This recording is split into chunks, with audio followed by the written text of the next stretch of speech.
the McAlvany Weekly Commentary, covering monetary, economic, and geopolitical news events. At some point, a crisis of confidence in this so-called money is inevitable. People aren't going to trust it forever if you continue to create trillions and trillions backed by nothing but a promise from the central bank and a promise from governments. That's the flaw in all of this, right? You can't sustain the perceptions of moneyness forever. History has many examples of how money is destroyed by overissuance, and now we're watching it in real time. Now here are Kevin Orrick and David McAlvany.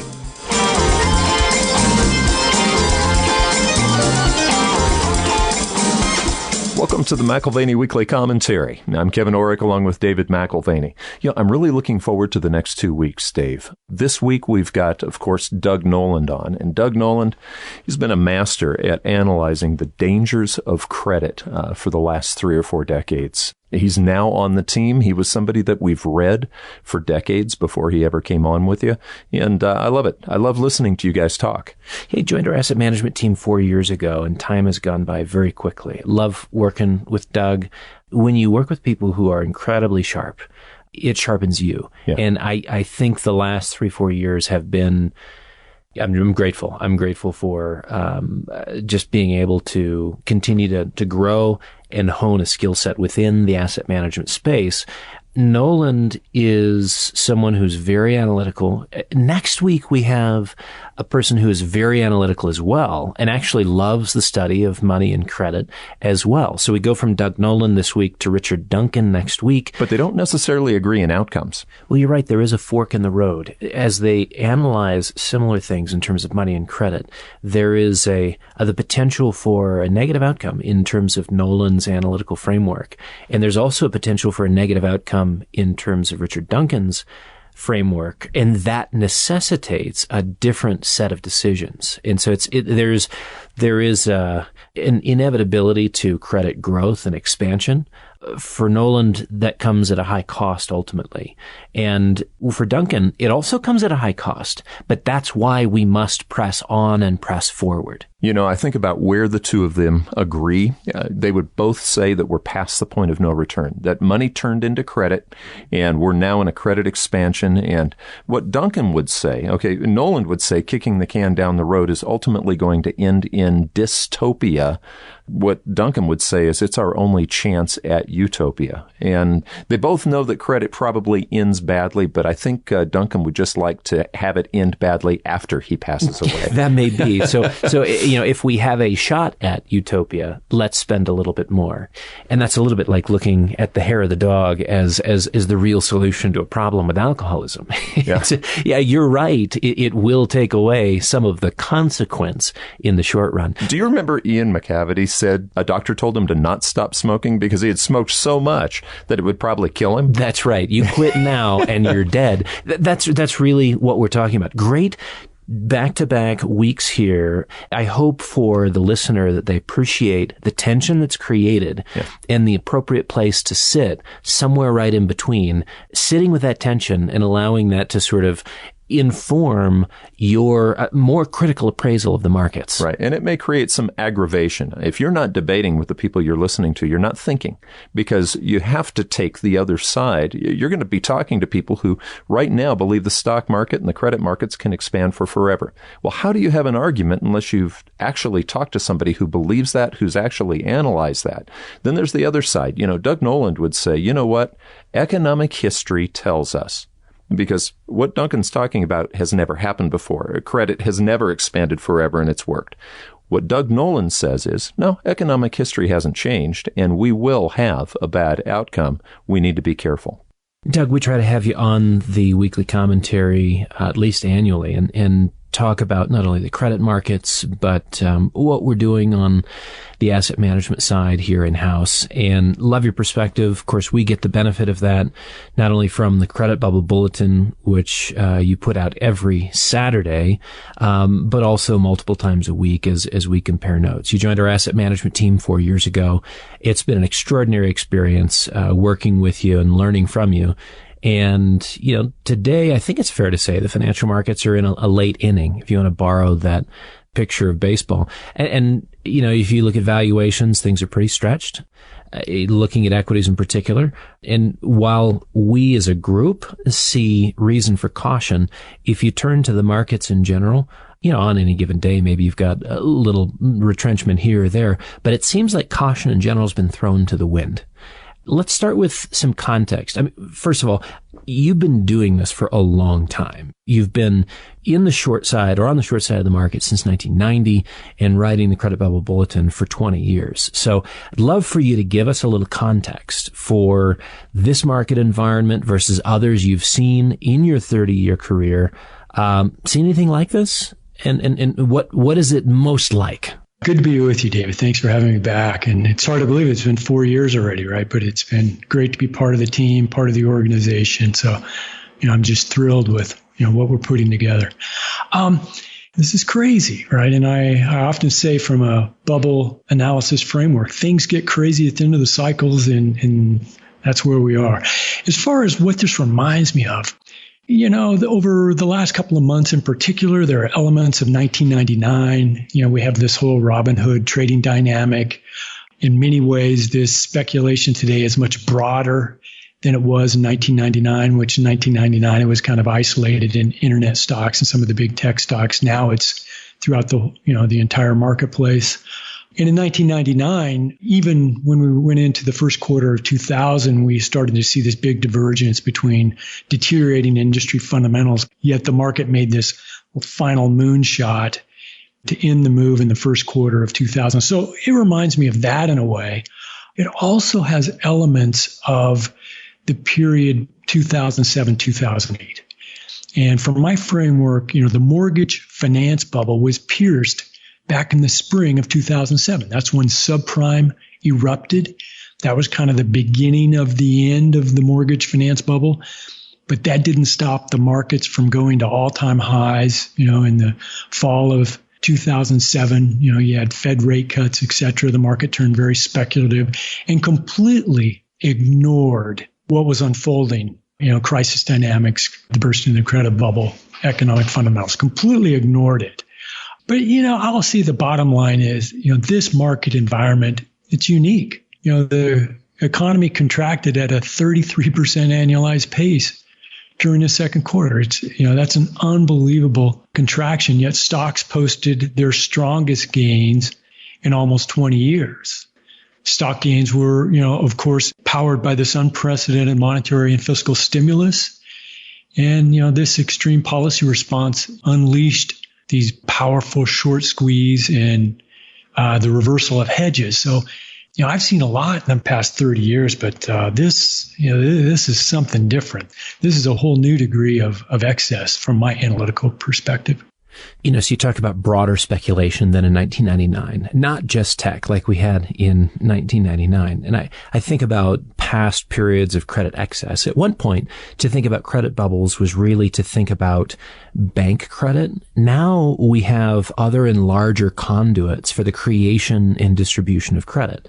Maybe you could expand on that. Some people have called it shadow banking, and there's other ways of considering it that's not directly through the banks. Maybe you can give us your opinion on sort of the systemic nature of credit crisis and those dynamics today. Again, if you're talking about broader speculation, you're also talking about a broader distribution of the issues underlying. So credit crisis now versus in earlier instance of credit crisis, which was predominantly the banking sector. Yeah, that's right, David. And when I think back early in my career, the Fed didn't even signal when they were, adjusting rates. They would do it quietly, and you had these Fed watchers that would see if the Fed was adding or subtracting reserves, and that would be the signal that they were on the margin slightly increasing or decreasing the cost of overnight bank funding. And that change in the cost of bank funding, that was to reverberate out to the economy. Bank lending would ease or tighten based on, the Fed's subtle moves. Today, this is all about the financial markets, right? The Fed has this framework where they target financial conditions. What does that mean? Well, they basically target strong financial markets. When the financial markets are strong this year, we could have record corporate debt issuance this year in the face of this economic contraction. So corporations, they don't even need to tap the banks. They can go and tap the markets. Why will we have record corporate debt issuance? Because of the enormous liquidity that the Fed injected into the marketplace. This liquidity must find a home. It will find a home in higher yielding corporate credit. And that loosens financial conditions, but it also leads to excesses in the financial markets. And Chairman Powell, in his recent comments, he'll say that the U.S. banking system is well capitalized. It's in much better position than it was back for the 2008-2009 crisis. Well, that's not the most important issue. As we saw in March, the key issue is the markets. We're at the point now where the speculative bubble domestically and internationally is so big. If you have a risk-off bout of de-risking, deleveraging, as we had in March, then the markets become immediately illiquid. You start this self-reinforcing downturn in the markets, and they dislocate. And we were very close to, a global financial meltdown just back in March. And it doesn't matter at that point what bank capital is, right? So the shadow banking system, that a lot of that's corporate credit. It's these massive derivatives markets. And when it comes to derivatives, there's not much transparency. My thesis is that you have, unprecedented speculative leverage here in the U.S., but also globally. China, the emerging markets, Europe, it's everywhere. And as we saw in March, if you start to get into a de-risking, deleveraging environment, and that's basically the hedge funds and these leveraged players trying to de-risk, reduce their amount of leverage, the markets immediately become illiquid and quickly succumb to, crisis dynamics. So this is a completely different financial structure than we had back when I, started in the business. And I would argue that this financial structure has changed markedly since the last crisis, where, speculative leverage, derivatives, it's made it into every nook and cranny of global finance and global financial markets, which creates a very, very unstable, vulnerable, fragile structure. It was a defined universe when it was the banking system, which had to be fixed or corrected. And today it doesn't seem as defined. You talk about corporate credit, you talk about derivatives. Is this easier or harder to manage? And maybe we don't know because this is a new experiment. It is unique in that sense. But yeah, if you were Chairman Powell, would you look and say, yeah, my job's actually quite a bit harder than Ben Bernanke's was, and certainly more difficult than Greenspan's? Well, I don't really think they can manage it at this point.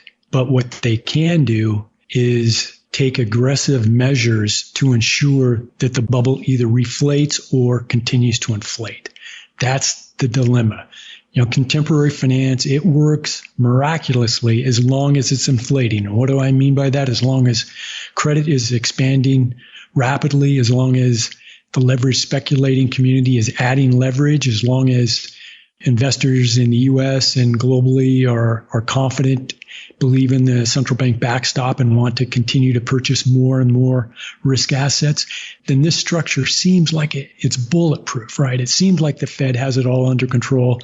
Well, we saw in March how quickly, right? We were 10 sessions from all-time market highs to an emergency Fed meeting, in only a few weeks from record highs to trillions of dollars of QE. So that's how they manage it today, by just trying to keep the system inflating.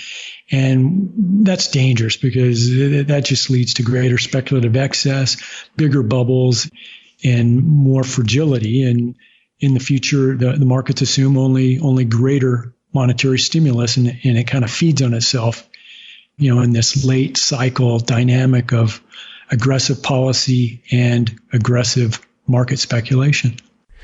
So today we have this massive global leveraged speculative community, and they're going to make money as long as financial conditions remain loose. That's what the world central banks have tried to do, is sort of play with incentives and keep conditions loose. How is it that you go from, and admittedly, you just said this is not a manageable thing, but they're playing with incentives such that they can try to get the majority in this leveraged speculative community on their side, making bets that continue the trend of reflation in leveraged speculation. What happens when there's even the slightest tightening of financial conditions? And is that actually in the hands of the world's central bankers to ultimately influence? Well, I would argue with this structure, and again, it used to be about the banking system and, bank lending, responsible lending, et cetera. And now it's about the markets, and the markets have turned highly speculative. So this is a completely different dynamic than we faced in the past. And I think the key dynamic, it's greed and fear. Okay, it's greed and fear. And as we saw in March, if the markets become fearful, bad things happen very quickly, right? This thing unwinds with, stunning speed. So the Fed comes in aggressively, global central bankers come in aggressively, and what do? They shift it back to greed. Okay, that's fine for now, but greed doesn't last forever. Markets don't go up forever. You're going to have market cycles, and now it's just feeding on itself on the upside, and then we're going to have to sit and wait to see how this unfolds the next market correction we have, because I would argue the amount of leveraged speculation is only greater today than it was in March. The speculative excesses are greater today than March. And it will take another aggressive policy response to keep the markets liquid the next bout of dislocation we have. So the Fed, in my mind, global central bankers, they're fighting a losing war here. They have this huge bubble. And I imagine they would like some air to come out of this bubble, but it doesn't work that way, right? It's not like you can bring this bubble down gently, carefully. At this point, it either inflates aggressively or goes quickly into this mode of collapse and dislocation. So not a situation where these central bankers want to be. And you asked before, does this make it easy or difficult on central bankers? It's a difficult job, but they only really have one solution in their mind. So they're just, at this point, concocting different measures to stimulate the markets and stimulate the economy and hope it works out going forward. It makes me think that if we're talking about mood, this dynamic of greed and fear, there's a parallel in psychology with the manic depressive tendencies, the swings from one extreme to the other. And, essentially what the central bank community is trying to do is argue that they're bringing stability, when in fact it's not stability. It's just one side of a mood swing, which is extreme in itself. They prefer the manic side as opposed to the depressive side. And they call managing the manic a move towards stability when it's not. It's just a preference for one side of that key dynamic you're talking about, greed and fear. Doug, you and I have been offering the tactical short product for a few years now. And in that time, we've seen some remarkable developments. We're talking about monetary policy experimentation and even a degree of fiscal policy unification there in Europe here in recent weeks, which, really quite remarkable. And you're the tactical short portfolio manager, but there are a number of major contributions you make to our asset management team beyond that. And I won't list them all, but process drives a lot of what needs to be done in asset management. There are processes that we follow both on the tactical short and our hard asset portfolios, the MAPS side of the equation, that are key. Why is process so important? I cannot imagine managing money without a sound and comprehensive investment process. And I guess some money managers that are basically mimicking the indexes, they can live without a disciplined investment process, but certainly not on the short side and not in managing a hard asset portfolio. Over the years, I've had very strong views develop on management and process. And for starters, I believe this to my core, team decision-making, it's superior to having everything rely on one single individual. And David, as you've witnessed, when you bring a team together, members with different experiences, analytical perspectives, and diverse views, it really stimulates a depth of discussion and debate that promotes, and I'll say promotes on average, better decisions. It tends to even out our individual biases. It removes the emotional component, and it brings in a greater level of, I'll call it analytical vigor, right? It's just a completely different dynamic if you get a group together to make decisions. And I've also, believed over the years in, this investment philosophy of, and I know, David, you share this too, it's rigorous bottom-up analysis meets rigorous top-down analysis. And these are two distinct skill sets, processes. Also, risk management is fundamental to a sound investment process. And I can imagine, many listeners are, they're sitting at home saying, yeah, this all makes sense. Team decision making, melding the micro company research with the macro analysis and a risk management overlay. That all makes perfect sense. Well, let me tell you, it's great in theory, but a real challenge to execute on a daily basis. And that's where investment process becomes, just crucial, right?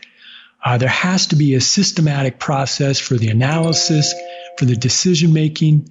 It's imperative. There's no other way around it. And without it, you get lost in this complex and challenging financial policy and market landscape that we operate in. So I'm a big process guy. Well, I mean, it's easy to see sort of your intellectual progression from studying accounting to getting an MBA and moving through kind of learning the ropes on the short side 30 years ago, whether it's with Gordy Ringon or others within the hedge fund community. You get to see mistakes that are made. You get to see a better way of doing things. And so the risk management overlay is key. The macro is key. The micro is key. And then the execution, what it takes to actually drive towards a decision on the basis of that process. This is something that, as you say, it's easier said than done. And I think it's a fairly rare engagement to see Wall Street professionals actually do that. It's a lot easier to follow a market index or just kind of make a pretty pie chart and say, okay, we're just going to own a little bit of everything and call that good. And, if you take the efficient market hypothesis, then that's really all you're obligated to do. So faith in the efficient market hypothesis basically gives you a free pass to avoid the hard work, which again is easier in theory than in practice. I want to bring in something from the short side, which is kind of interesting. This is a unique opportunity to look at in real time the challenges of managing a short portfolio. Some of the smartest short sellers on the planet picked on Tesla this year. And being smart didn't keep them from getting their heads handed to them. You were not short Tesla.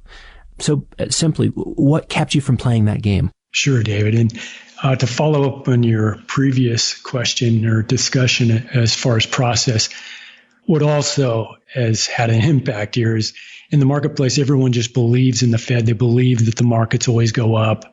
Eventually, if the market comes down, you just wait. Markets are always going to end up higher. And I think that mindset also makes it pretty easy not to follow a disciplined process, right? Just to play the market, play the indexes. I have not had that luxury on the short side, right? Over 30 years, I haven't had the luxury of just saying, okay, the Fed's on my side, markets always go in my direction eventually, right? So, and I made this comment in our tactical short conference call, David, where, over the past 30 years, I've learned a lot of hard lessons the hard way. I've been caught in some brutal short squeezes. And from these painful experiences, it became clear to me that avoiding outsized losses was absolutely essential for long-term success on the short side. And the key to avoiding outsized losses was not to be short popularly shorted individual company stocks or highly volatile stocks in a market environment where there's a high probability for a strong rally.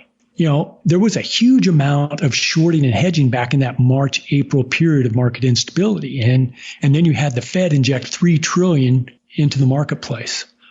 If the Fed's extreme measures were able to turn the markets, right, and you had to contemplate that was not necessarily a low probability event scenario, these crowded short positions were sitting ducks, right? You have these big positions. The shorts are all hunkered down in these big positions.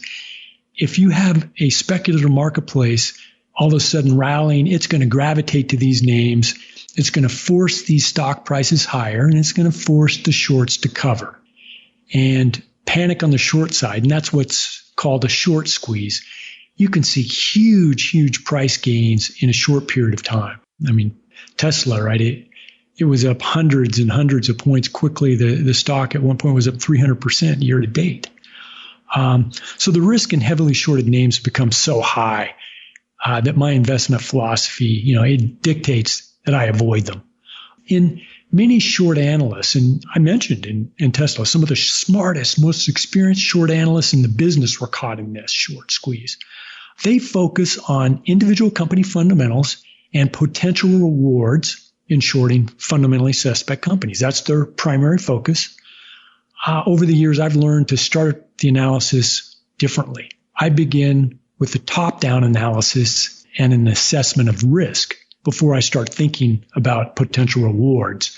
So stocks like Tesla and a lot of other ones they wouldn't make the first cut because the risk of getting caught in a squeeze in this extraordinary environment were too high. So that's just, kind of fundamental to the risk management focus process. Right. So because you're looking at the context, which is the Fed is very likely to introduce a policy response in the midst of a sell-off, it distorts the risk against and mitigates the potential reward being short those individual names. So if you're cognizant of the context, all of a sudden the macro, even though the micro analysis of the companies is accurate, the macro mitigates against success. And that, again, that's 3 decades experience. Sometimes opportunities you just have to say no to, even though on the face of them, there is something attractive. There is something just under the surface that makes it deadly. Sure. And David, let me jump in and add here that the reality of what the Fed and central banks have done, they create, in the example we were talking about in Tesla, they create a disadvantage for those short Tesla. They create a huge advantage for those that want to squeeze Tesla, that want to buy that stock and force the shorts to cover. This has become a very significant element of this greater speculative bubble in the marketplace, right? They've given a competitive advantage to those that want to play games and squeeze shorts. They give a competitive advantage to those that buy calls, a competitive advantage to those that will sell market insurance, right? So these are key distortions that in aggregate have created a highly distorted speculative marketplace, a bubble that just feeds on itself because the assessment of risk in the marketplace is just so distorted by this market backstop and the belief that if anything happens, the Fed's going to be right there with liquidity, right there to do whatever is necessary, whatever it takes to make sure the market goes up. That's a great segue to a question about the assumptions about how risk is managed in the marketplace. You mentioned on the Tactical Short Call a few weeks ago that there's a ton of risk that cannot be effectively hedged. Yet the market seems to believe that it can be hedged. So in that context, even more risk is taken, and then there's hedging to offset that risk. What are they missing? Who absorbs the risk exposure or takes losses in a really pressured environment? And I guess what keeps me up at night is the concern that these dynamics suggest ultimately a de facto nationalization of the markets. What are your thoughts? Absolutely. Effective de facto nationalization. In the Tactical Short Call, you ask a question, and I said I remembered clearly the dynamic in 1987.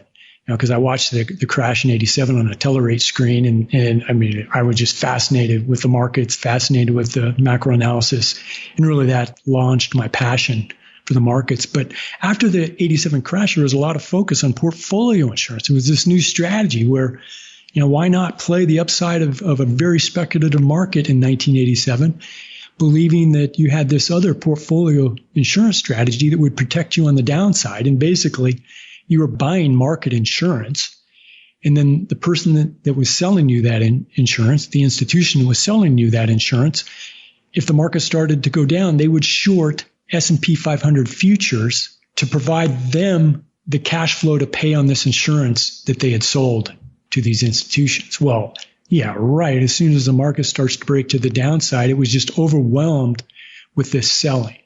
Well, I mean, this dynamic has become so much larger than it was in 87. In 87, it was just a segment of the marketplace. Now it's everywhere. This whole notion of buying, market insurance.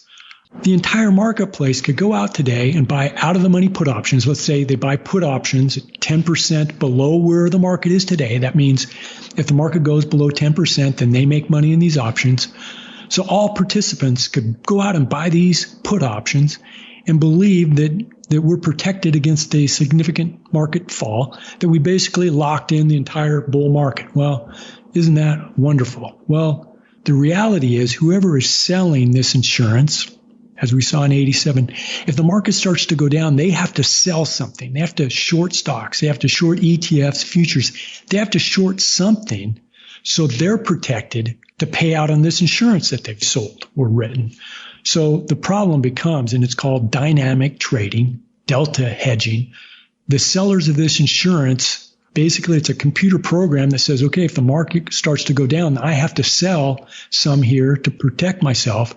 And in reality, if a lot of the market has bought protection, thinks it has protection, then the amount of selling that has to be done in the derivative marketplace to hedge this insurance, it will quickly just overwhelm the marketplace and lead to dislocation. And I think this is a very important part of the breakdown in the markets back in March. Was because of the pandemic, there had been a lot of derivatives purchased, put options and different types of derivative protection. And then when the market broke to the downside, the related selling just overwhelmed the marketplace.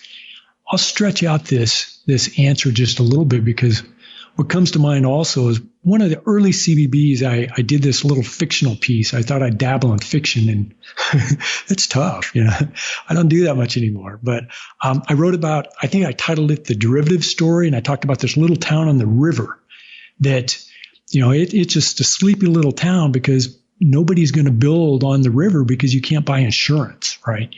Just too expensive. No insurance company is going to insure homes on this river because it floods occasionally.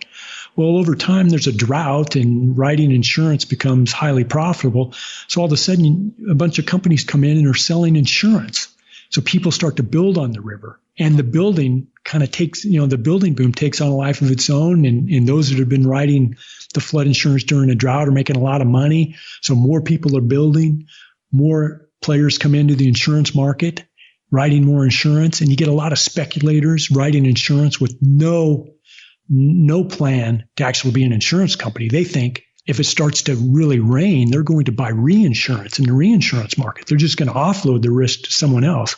Well, I'll skip to, the sad story is you do get torrential rain coming, and you get a lot of these so-called insurance companies out trying to, buy insurance in the reinsurance market, and that market collapses because nobody's going to sell insurance in a torrential rainstorm with the river rising.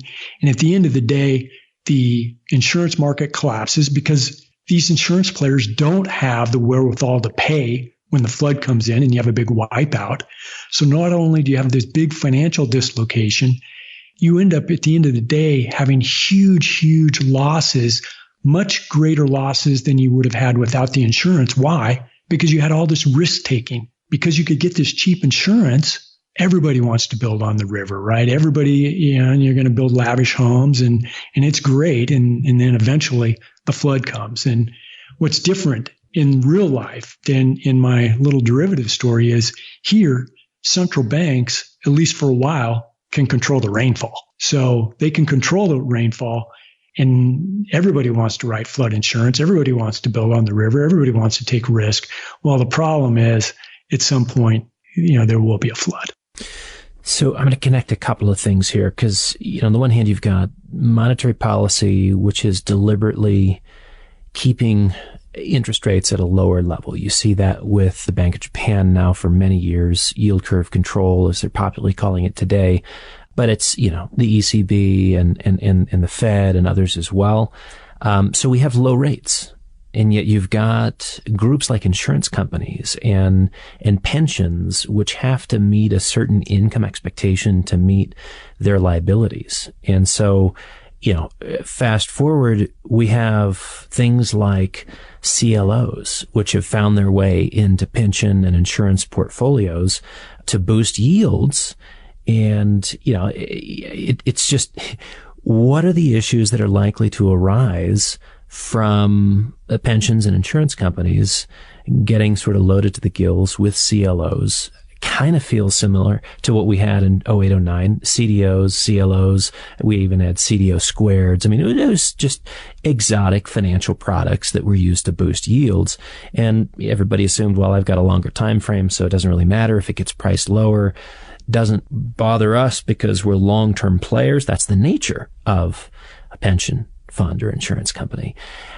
Talk to us about kind of, again, what the central banks have done and how it has forced the risk-taking deep into these organizations and kind of where you see that going. The market believes central bankers will continue on the path of whatever it takes. So it's interesting in the marketplace where, the Fed says, okay, they're not contemplating negative interest rates. They don't even really want to go there necessarily in yield curve control, but the markets say, oh, you absolutely will. There's no doubt in the market's mind that the Fed will eventually do yield curve control, which is basically just pegging bond prices or pegging yields. They'll likely go negative rates. Why is the market so confident? Because the market knows that the Fed's going to be forced into the next step. The markets are going to force the Fed into the next aggressive measure, the next part of the experiment, because the Fed's kind of stuck and, they can intervene, they can lower rates. And at the end of the day, they're still going to have to do more, right? So this is forcing all types of distortions in the marketplace. The insurance companies are loaded up on CLOs. Right now, record corporate debt issuance. You have enormous credit growth in the face of really deteriorating economic conditions. So the market right now is just focused on, where can the market go to get yield, ignoring the risks. They ignore the risks because they believe the Fed will do whatever it takes to, I call it validating these prices. Corporate yields today are so low, especially respective of risk, but the market doesn't even care about that analysis because all they care about is pricing it versus treasury yields. And basically we're almost at 0 2-year treasury yields. So any corporate yield is a benefit to a pension fund or an insurance company with the view that the Fed will ensure that there's not widespread defaults, credit losses, etc. The risk is this year's enormous issuance of corporate debt and distortions in the marketplace significantly increase the odds of that scenario of a major systemic credit problem, right? That's the issue now. There's complete disregard for risk. Institutions are loading up on, it could be equity risk, corporate credit risk, derivative risk, all based on the Fed backstop. And if the Fed is unable to keep the markets levitated, then you're dealing with a very, very significant financial and economic shock to the system. Yeah, so we go from record highs in February to a near financial meltdown in only a few weeks. You mentioned that earlier. We have behavior, which, is just, we now expect the Fed to step in. And so there's moral hazard, sort of state-sponsored moral hazard in the markets. Could you argue that this is actually the rational thing to do? You buy the risk assets because, in fact, they are on the hook. They don't have a choice. Negative rates to 3, 4, 5%.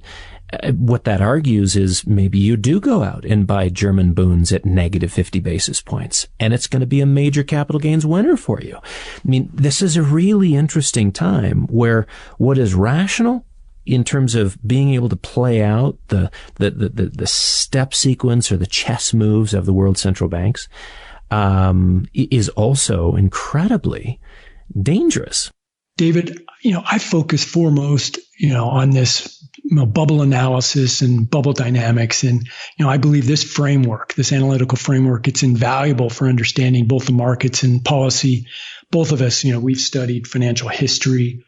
I always thought it was interesting because when we think about bubbles, we think about these crazy manias, tulip bulbs and things. And there's a facet to that. But what you said earlier, just a few seconds ago, you said that it's rational for people to participate. That's key to this whole thing. It's completely rational, right?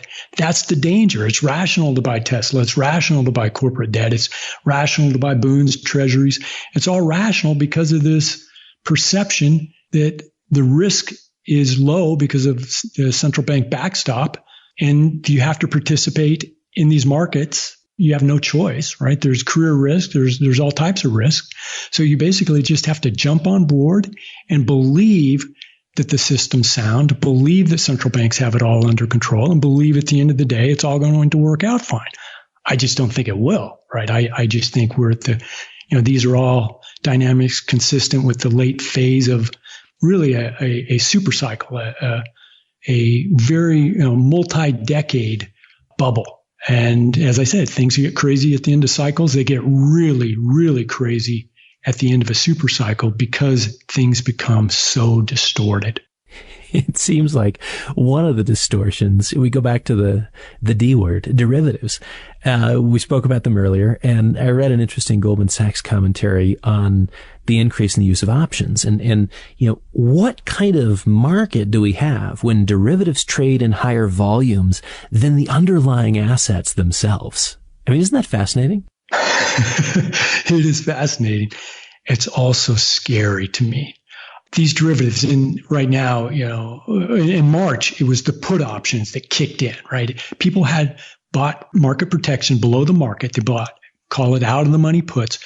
So when the market starts to go down, whoever wrote those puts, they have to go out and short things, right? As I mentioned before, to protect themselves. Well, when the market shifted and fear turned into greed, well, we've had a huge boom in option trading. And that's institutions, retail, purchasing call options, out of the money call options. Traders, speculators have made enormous profits. Imagine back in March buying out of the money call options on Tesla. That is a home run trade. Well, this feeds on itself, and now you have option trading in large numbers of stocks, retail, institutional. And when the market starts to go up, it self-reinforces, it feeds on itself on the upside.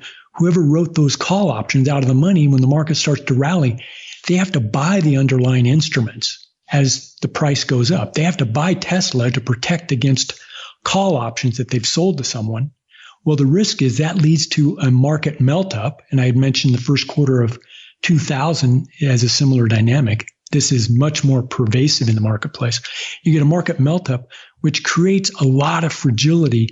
For one, if you had a sharp reversal, then the derivative players that were buying Tesla yesterday, they may have to dump Tesla quickly as the stock price goes down to hedge their derivatives. At the same time, you could have the market shift away from calls and all of a sudden buy puts again. So then you have the market self-feeding on the downside. So my argument is these derivatives, especially because now they become such an important aspect to the markets for institutions, for retail, online speculation, hedge funds, everything. They become such a big component of the markets that they just feed instability. And the instability looks great on the upside, right? It looks great as it did on February 18th, the market highs. But it sets up, vulnerability to a reversal and these big downside moves that catch everybody off guard.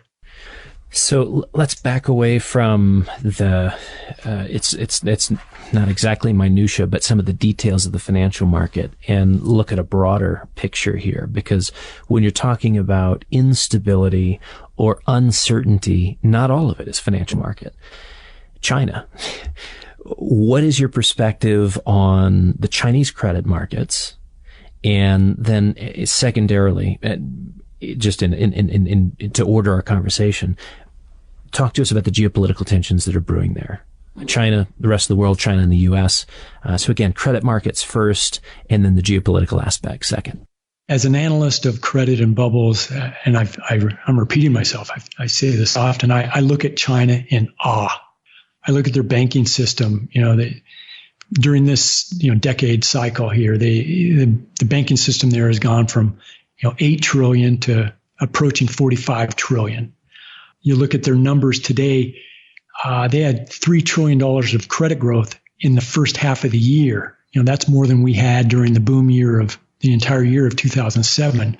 Their numbers are unbelievable to me.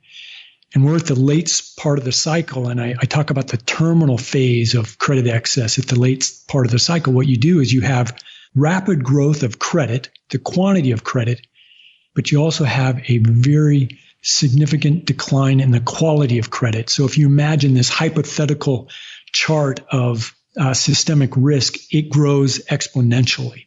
That's what we saw at the end of the mortgage finance bubble. That's what's occurring in China today. So to me, it's a disaster in the making in China. I think it just completely got away from policymakers there. They're stuck. The only thing they can do is continue to create enormous amounts of credit. They direct their state lenders to lend aggressively. So it's a really problematic situation in China there with their credit bubble just being out of control. They come in and, like we did in March, April, they come in with aggressive stimulus and they inflate another stock market bubble. So we talk about, all the speculative excess here. They have it in China, online trading. A proliferation of hedge funds in China. They're in a situation where, they're trying to stimulate the economy, but it just, leads to just more problematic excess in finance. So very difficult spot for Chinese credit. And let's also throw in their credit feeds around the world, right? So it's not just a Chinese issue. As far as geopolitical, and I'll stick here a bit with the bubble framework. During bubble inflation, during the upcycle, right? The perception is that the economic pie is expanding, right? The economies are growing. So there's an incentive. It's perceived to be beneficial, an advantage to cooperate, to integrate, right? That's the upside of the bubble cycle. During the upside of the bubble cycle, we were, we as a nation, we were pleased to trade with China, right? What's not to like about that? We give them treasury, debt, and they send us, enormous numbers of cheap imports. Why wouldn't we want to feed that? Well, the dynamic has changed now, right? The bubble, I'll say the global bubble has been pierced. The perception now is the economic pie is shrinking. So that changes everything. Now, there's a bias to disintegrate. There's a bias towards confrontation because various parties, they want to fight to get their share of this shrinking pie. The advantage, it's a zero-sum game now where everybody's out, working on their own self-interest. And that certainly changes the geopolitical dynamic. And we're seeing it, right? We're seeing it in trade. We're seeing it in an aggressive stance against, Chinese technology companies, and it's, drifting into issues of the South China Sea, Taiwan, Hong Kong, etc., which is a direction that I find unsettling. I'll use that word.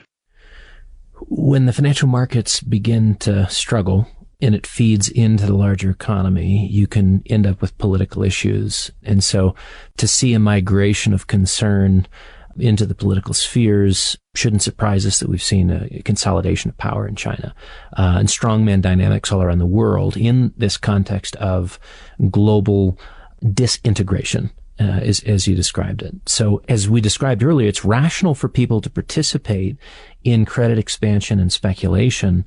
But one of the reasons why, even though it's rational, it's objectionable is because there's long-term consequences. And the long-term consequences, when you begin to see the dominoes fall through the financial markets to the economic to political, and ultimately to this geopolitical sphere, this is where you're talking about the compromise of lives. This is where you're talking about where the biggest wars have been fought. We've seen geopolitical disintegration before. This is not the first time we've seen credit excess, integration, and then things move into reverse. Yeah, so this is a fascinating period of time. China is a part of that story. You and I spoke with a man on a different topic a little bit, but you and I spoke with a man that 40 years ago went through the Iranian Revolution. And he was reflecting with us about that period of social unrest. Again, we're talking about political issues, social and cultural dynamics. That social unrest which he experienced, he looks at out on the West Coast from his perch there as very similar to what we see in our streets today. How would you say the current political dysfunction and social chaos factor into or reflect the waning days of a debt supercycle? Sure, David. And this is such a critical issue. And the one aspect of bubble analysis from a macro perspective that's so relevant today is bubbles, they're really mechanisms for wealth redistribution and at the end of the day, destruction. And again, when the bubble's inflating, it looks like it's creating all this wealth and everybody benefits. It's only when the bubble bursts that you realize that, holy mackerel, here we've really unjustly distributed wealth, not only within our society here in the U.S., but this has been a global dynamic. So you see this wealth inequality issue becoming so key to the social health in the U.S. and geopolitical tensions, right? And this is one of the dynamics that I'm really uncomfortable with, because the Fed gravitated towards using the markets as its mechanism to stimulate the economy, right? To move away from the old bank model to the markets. It was Bernanke. Not only did he do QE, I think it was in 2014, where he said, the Fed, we will push back against any tightening of financial conditions. When he said this, I'm going, no, you can't. I mean, how can you say that? Because basically what he's saying is, we're there. If the markets start to weaken, we will intervene to ensure the markets are strong. Well, this is basically favoring the markets over the rest of the economy. This is putting the Fed, trust in the institution of the Federal Reserve in jeopardy. And you now see this dynamic where there's a lot of pressure on the Fed to participate in wealth redistribution, right? So there's enormous pressure on the Fed right now because of the social unrest and all these other factors to do something about it. Well, what the Fed's been doing and what the Fed will continue to do is to try to intervene in the markets. And this only worsens this dynamic. So I fear what we're seeing right now is kind of the tip of the iceberg as far as social unrest, geopolitical tensions that get a lot worse as this bubble deflates. I mean, we're close to record high stock prices right now. Globally, markets have been pretty strong, right? So I fear things get much worse when the amount of wealth destruction becomes more apparent domestically and globally. But I think it's just a really, really dangerous dynamic. And this is one of the reasons I've been, for these years, been so diligent arguing against the course of Federal Reserve policymaking, because I just feared at the end of the day, we would end up in a situation like this that's so unhealthy for society, so unhealthy for our nation, so unhealthy for global stability. And the Fed's trapped where there's going to be enormous pressure on them to do something, but all they can really do is make the situation worse, make the bubble bigger, and only exacerbate inequality. It's really a frustrating predicament to see that we face today. This is almost in 1968 and 1971, this period where we were walking away from the Bretton Woods agreement and disconnecting from sort of a stable reference point for the global monetary system. What it allowed us to do was nothing short of miraculous. We unlocked credit growth. And on the front end of that, it seemed absolutely brilliant. You're not bound anymore by the limitations of your supply of money, because now you're in essence redefining money to being credit. And if you can create any amount, then you can create any amount of growth. And it seems almost like entering into utopia. What's the transition point from credit growth utopia to credit destruction dystopia? Yeah, and imagine the old system where you had these, bank loans sitting on a bank balance sheet doing nothing. The Fed subtly intervening to encourage the banks to lend or contract. Well, forget that. Let's use marketable instruments so the Fed can go out and stimulate leverage, speculation. And instead of having these boring bank loans, you can have securities that the Fed can manipulate their price and make them go up in price and make people want to speculate in them more and leverage them more. It's a very, very, it's a powerful dynamic, as we've seen.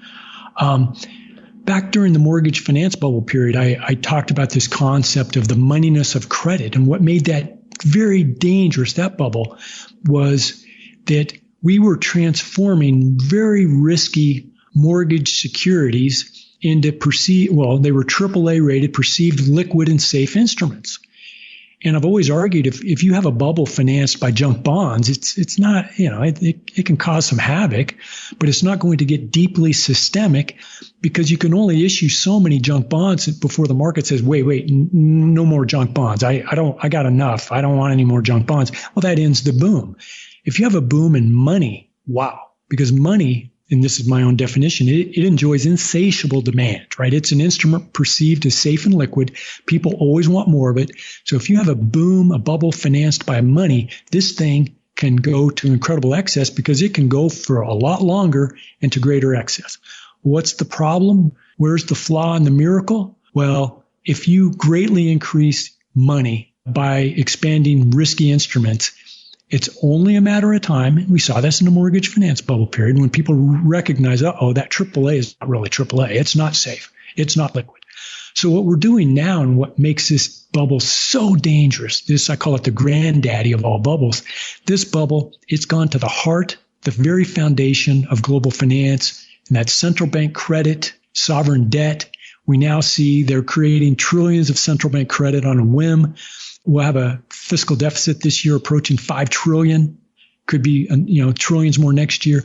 At some point, a crisis of confidence in this so-called money is inevitable. People aren't going to trust it forever if you continue to create trillions and trillions backed by nothing but a promise from the central bank and a promise from governments. That's the flaw in all of this, right? You can't sustain the perceptions of moneyness forever. History has many examples of how money is destroyed by overissuance, and now we're watching it in real time. And it's frightening. And not only are we watching it in real time, we don't see people carrying around wheelbarrows anywhere, right? We don't need wheelbarrows because it's electronic. It's not going into the price of bread and consumer goods. It's going into the asset markets. So it looks great. Everybody wants the markets up, basically, right? So everybody likes this system where the Fed manipulates, intervenes in the markets. There's no one out there with power, at least, saying, wait, this is crazy. This has to stop. You're destroying the foundation of finance. Nobody has that argument. And that's what makes this so dangerous. And for me, candidly, it's frightening the way this is developing. The phrase, you can't sustain perceptions of moneyness forever. I think it's really worth dwelling on a bit and thinking about this transition of money being just bills to now being all manner of assets that have money-like qualities, and that perception of safe, stable, et cetera, that moneyness characteristics, they don't get sustained forever. That's the fly in the ointment. That is the transition, if you will, from utopia to dystopia in terms of this new credit experiment. Well, we could go on for hours, and actually we do every week, which is kind of fun. This is a bit of the kinds of conversations we have on a routine basis. Of course, we've got our checklists, and you go methodically through the various weekly indicators as they're changing. So a little bit less narrative and more quantitative analysis in our weekly meetings. But I want to thank you for joining us, and I end with kind of an odd question, but I think our listeners would like to know, what is some interesting reading you've done in the last 12 months? What's the most interesting thing you've come across? It could be Calvin and Hobbes. It doesn't matter to me. What are you enjoying these days? The question I always dislike, I shouldn't say always, a lot of times I dislike it. Someone will say, Doug, what book are you reading? And my response is, I really wish I had the time to sit down and read a full book. I haven't had that luxury in recent months. David, I'm in front of that. Well, you know this. I'm in front of that Bloomberg machine, and I'm reading as much as I can to try to follow developments, not only, here in the U.S., but globally. It's a full-time job trying to stay on top of developments. And in this environment, right, it's staying on top of China. It's staying on top of, COVID developments. It's staying on top of policy making. That's Fed, Washington, the administration. So I've never probably faced such a challenge of reading just to stay on top of current developments. So that's been my focus. And I know that's pretty boring for listeners to hear, but that's kind of the reality. No, I'm in the same boat. I've got a stack of books on my bedside table, and I don't have the time or energy to get into them because there is an overwhelming amount of data to sift through and sort through. And we are living history, and probably one of the most important periods in credit bubble excess. And I want to say, one of the most important contributions you've made over the last several decades, Doug, is chronicling what this has been about and how it has morphed and changed through your credit bubble bulletin. And so there is a documentation for all time of what has happened in this very unique period of history. And I think at some point somebody's going to compile it and condense it into a book so that we actually understand the gyrations, the policy responses, et cetera, et cetera. You've done a tremendous amount of heavy lifting there. And so I want to thank you for being a part of our team. I want to thank you for the contribution you've made to a broader audience with the Credit Bubble Bulletin.